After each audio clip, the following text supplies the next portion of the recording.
Hello friends, welcome all of you. नमस्कार दोस्तों, मैं आप सभी का हल्दर क्लासेस के ऑनलाइन प्लेटफॉर्म पर हार्दिक स्वागत है, अभिनंदन करता हूं। आज मैं आपके सामने लेके आया हूं एग्रोनॉमी की सेकंड क्रॉप, सीरियल क्रॉप के अंदर, और वो आज अपन बात करने वाले हैं बार्ले के बारे में, जौ के बारे में।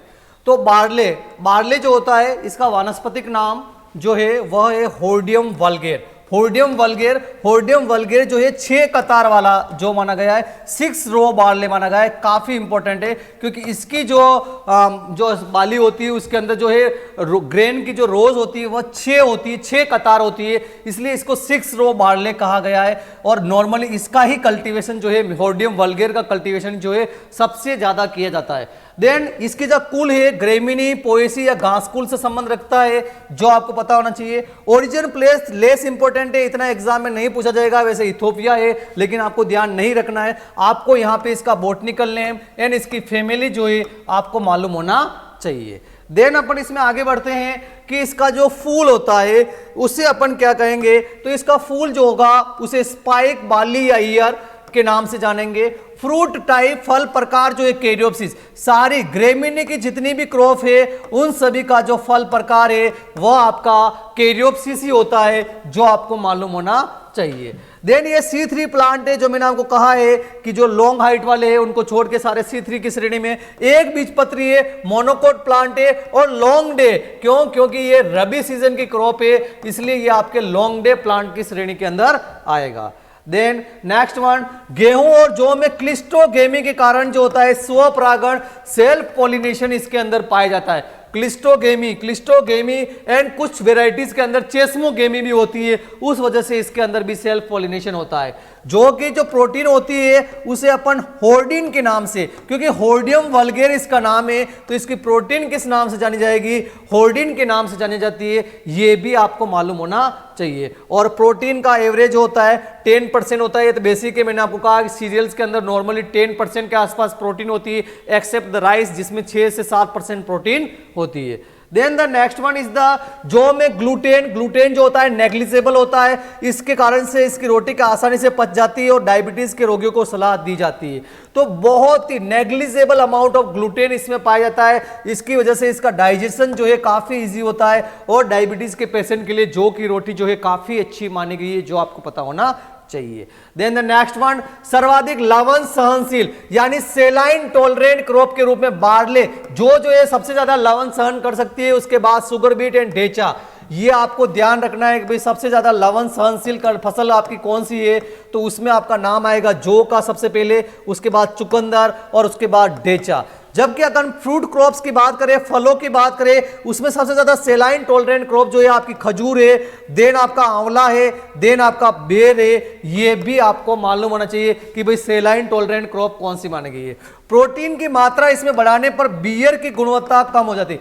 वैसे बेसिकली जो होता है बार्ले जो होता है, इससे एल्कोहल की प्राप्ति होती है, और एल्कोहल आप जानते हो यह वाइन बनाने के लिए, शराब बनाने के लिए काम में आता है। मैक्सिमम इंडस्ट्रियल यूज जो होता है बार्ले का, जौ का, वह एल्कोहल के लिए होता है, बियर या शराब बनाने के लिए होता है। तो उस केस में ध्यान रखना चाहिए, अगर प्रोटीन अगर अधिक है इसके अंदर तो इसमें उसके बियर की क्वालिटी जो होती है वह लो होती है, यानी प्रोटीन जो होती है इनवर्सली रिलेटेड होती है उसकी क्वालिटी से, बियर की क्वालिटी से, जो आपको पता होना चाहिए। बल्बोसम टेक्निक जो है कौन सी क्रॉप से संबंधित है, कई बार एग्जाम में क्वेश्चन आता है, तो ये आपके जौ से संबंधित है। बल्बोसम वैसे बेसिकली होता क्या है ये अपन अभी आगे चल के बात करने वाले हैं। बल्बोसम टेक्निक के बारे में काफी इंपॉर्टेंट है, जो इसके केस में एग्जाम में पूछी जाती है। अब बात करते हैं, यस ये आ गया आपका बीटीटी। इसको ही जो है अपन बल्बोसम टेक्निक के नाम से जानते हैं, बल्बोसम टेक्निक के नाम से जानते हैं। बीटीटी को अपन फुल फॉर्म जो है that is B for the balanced, T for the tertiary and T for the trisomic. काफी इंपॉर्टेंट है। नॉर्मल क्वेश्चन इसमें यह आएगा कि BTT is related to the which crop, कौन सी क्रॉप से संबंधित है, तो बार्ले अर्थात जौ से। बल्बोसम कहे या बीटीटी कहे, ये आपके जौ से संबंधित है। अब यहाँ पे ट्राइसोमिक आ रहा है, ट्राइसोमिक का बेसिक अर्थ निकलता है 2n+1। और नॉर्मली आप जानते हो बार्ले के अंदर जौ के अंदर 2n होता है 14, तो बीटीटी के अंदर होगा 14 + 1 = 15 होता है क्रोमोसोम नंबर। पहली बात तो ये। सेकंड, इसमें इमास्कुलेशन की जरूरत नहीं होती, विपुंसीकरण की आवश्यकता इसके अंदर नहीं होती है। इसको आरटी रामेज ने विकसित किया है और इसका मेन काम क्या है, जौ में संकर बीज पैदा करना, हाइब्रिड सीड प्रोडक्शन करना,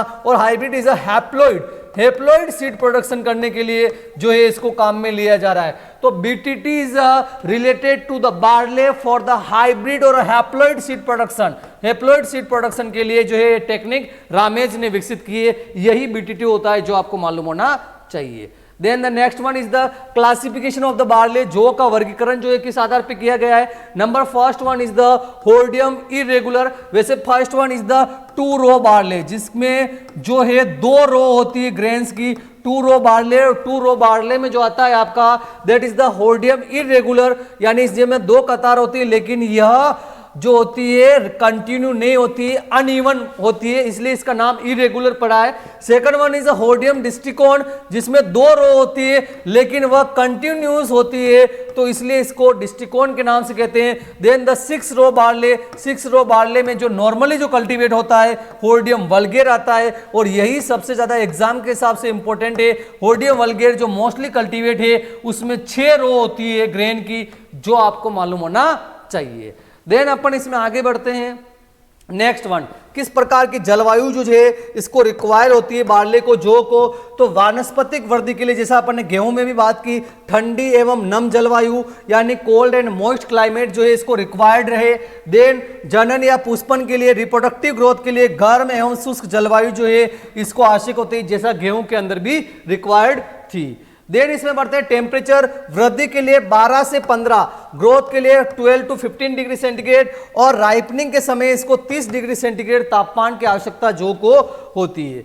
देन इसमें बात करें सोइल की, तो ब्लूई दोमट से चिकनी मिट्टी, sandy loam to clay loam soil इसके लिए बेस्ट है, जिसका पीएच 7 to 8 के बीच होना चाहिए। सोइंग टाइम आपके रबी सीजन की क्रॉप है, और इसकी जो बुआई है अपन अक्टूबर नवंबर में इसकी बुआई कर देनी चाहिए। अब आता है इसकी सीड रेट। समय पर टाइमली सोइंग कर रहे हो उस केस में सीड रेट इसकी 100 kg, काफी इंपॉर्टेंट है।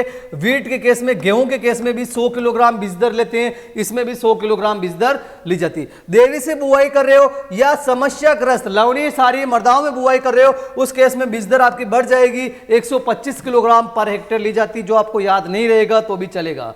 Then the next one is the बुआई की गहराई कितनी रखते हैं। तो लंबी किस्मों में 7 से 9 सेंटीमीटर, और बोनी किस्मों में 4 से 5, और अगर अपन औसतन बात करें, एवरेज बात करें, तो 5 सेंटीमीटर जो अपन गेहूं के अंदर डेप्थ रखते हैं वही डेप्थ जौ के अंदर भी रखी जाती है। देन ज्यामिति या स्पेसिंग की बात करें, तो कतार से कतार की दूरी इसके अंदर जो रखी जाती है 22.5, यही जो डिस्टेंस है अपन वीट के अंदर, गेहूं के अंदर भी रखते हैं, और यही डिस्टेंस अपन जौ के अंदर भी रखते हैं।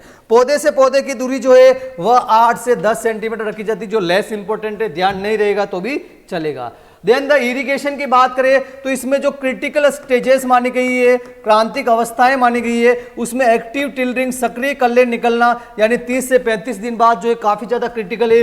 देन द फ्लैग लीफ का फॉर्मेशन होना, बूटिंग या जॉइंटिंग, जो 60 से 65 दिन पे आती है। तो ये 2 अवस्थाएं जो है इसके अंदर इरिगेशन के हिसाब से काफी ज्यादा क्रिटिकल मानी गई है। और फ्लैग लीफ अवस्था का प्रकाश संश्लेषण में जो रोल होता है वह 52% के आसपास होता है। देन थर्ड वन इसमें मिल्किंग स्टेज, जो 80 से 85 दिन पर आती है, वह तीसरी वन इसकी जो है क्रिटिकल स्टेज मानी गई है। ये इतनी इंपॉर्टेंट नहीं है इसकी इरिगेशन स्टेजेस, गेहूं के केस में सबसे ज्यादा इंपॉर्टेंट है, जो अपने गेहूं में डिस्कस किया था। देन द वेराइटीज, इसके केस में वेराइटीज का क्वेश्चन अक्सर एग्जाम के अंदर आता है, और इसकी सबसे इंपॉर्टेंट अगर डिजीज की बात करें, रोग की बात करें जौ के, तो इसमें रोग लगता है मोलिया रोग, और इसके रेजिस्टेंस वेराइटी कौन सी अक्सर एग्जाम में पूछी जाती है, दैट इज द राजकिरण और RD 387, काफी इंपॉर्टेंट वेराइटी जो कि जो एग्जाम के अंदर आपसे पूछी जाएगी। राजकिरण जिसका दूसरा नाम है RD 387, जो मोलिया रेजिस्टेंस है। अदर RD 2052, RD 2035, RD 2624 भी होती है,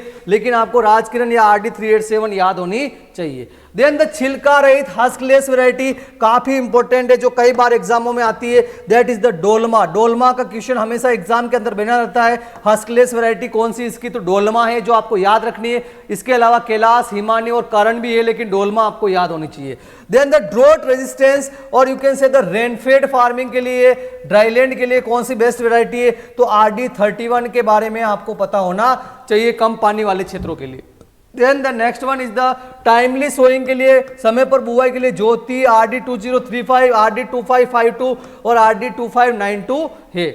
फॉर द मेल्टिंग, मेल्टिंग यानी कि जो वाइन के लिए, शराब बनाने के लिए जो काम में ली जाती है, वो वेराइटी आपकी कौन कौन सी है, तो RS6 काफी इंपॉर्टेंट है, जो agriculture research station Durgapura Jaipur से विकसित है। एंड देन अंबर, ये दोनों वेराइटियां जो है मेल्टिंग के लिए, वाइन बनाने के लिए काफी ज्यादा फेमस है, जो आपको पता होना चाहिए। Then next one is the dual purpose, जो ग्रेन और स्ट्रो दोनों के लिए यूज आती है, दैट इज द RD2715 है।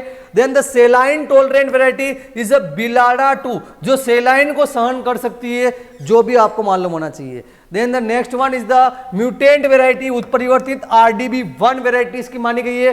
फोडर के लिए इसकी रत्ना और करण 2, करण 5, करण 10 मानी गई है। देन नीलम जो है इसकी high protein and lysine content वाली होती है, जो ICR न्यू दिल्ली से विकसित की गई है। देन इसमें आगे बढ़ते हैं, विदेशी किस्म, यस क्लीपर जो है एक विदेशी किस्म मानी गई है, जो ऑस्ट्रेलिया की एक वैरायटी है। देरी से बुआई के लिए RS6N, जो दुर्गापुरा से विकसित है। चपाती के लिए करण 16 एंड करण 19 जानी गई है। देन इसमें इसकी यील्ड पोटेंशियल कम होती है, 30 से 35 क्विंटल इसकी यील्ड जो होती है प्राप्त होती है, जो आपको मालूम होना चाहिए। यील्ड जो है गेहूं की अपेक्षा कम होती है, गेहूं की 50 क्विंटल के आसपास होती है और इसकी 35 क्विंटल मैक्सिमम यील्ड होती है।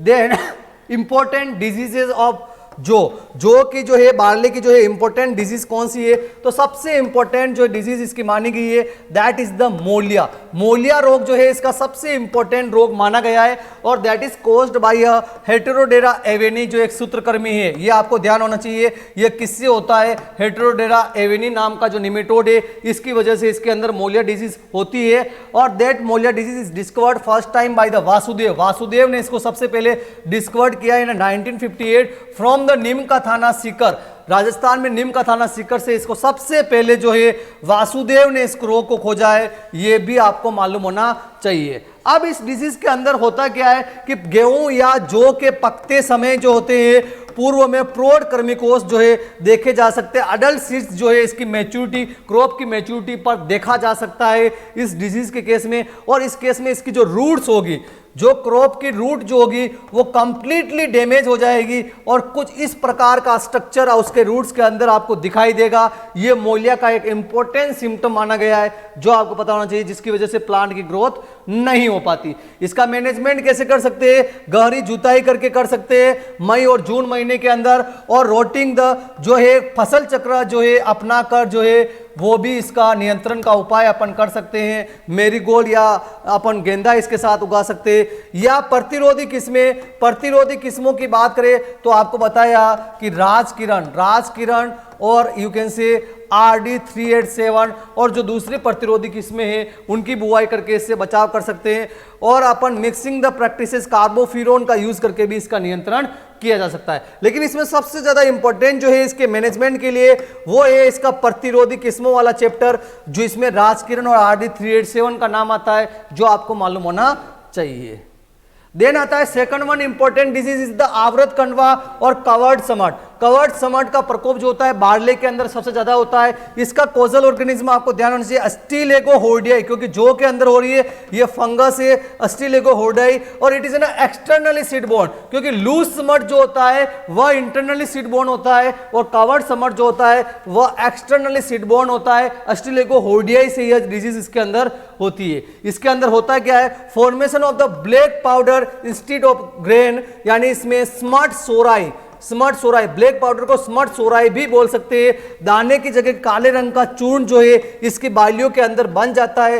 यही इसका एक इंपॉर्टेंट सिम्टम है कि कवर्ड समट के अंदर क्या होता है, ग्रेन की जगह जो है ब्लैक पाउडर की फॉर्मेशन वहां पे देखने को मिलती है। इसके लिए सोइंग करे, सर्टिफाइड सीड की प्रमाणित बीजों की प्रतिरोधी किस्मों की बुआई करे, बीजोपचार करे, या कार्बोक्सिन नाम का जो फंजिसाइड आता है उसका स्प्रे करके इस डिजीज का मैनेजमेंट किया जा सकता है, जो आपको पता होना चाहिए। और कार्बोक्सिन जो आप जानते हो, विटावैक्स, विटावैक्स काफी इंपॉर्टेंट माना गया है स्मट के प्रति, ये आपको पता होना चाहिए, जो आपके स्मट के नियंत्रण के लिए काम में लिया जा रहा है। That's all about the barley. ये सारी जो थी जो के बारे में, बार्ले के बारे में। और बार्ले में जो सबसे इंपॉर्टेंट क्वेश्चन इसका जो बनता है वो वहीं से बनता है, इसकी किस्मों से। और जो इंपॉर्टेंट किस्में बताइए वो आपको पता होना चाहिए। इसके बाद इसका सेकंड मोस्ट इंपॉर्टेंट पर्सन आता है, बीटीटी क्या है या बीटीटी कौन सी क्रॉप से रिलेटेड है, बल्बोसम। देन थर्ड वन आता है इसकी डिजीज, दैट इज द मोलिया, जिसके बारे में एग्जाम में क्वेश्चन आपसे पूछा जाता है। ये सारी बातें अपन ने यहाँ पे डिस्कस की और ये आप अच्छे से पढ़ ले। Thank you very much.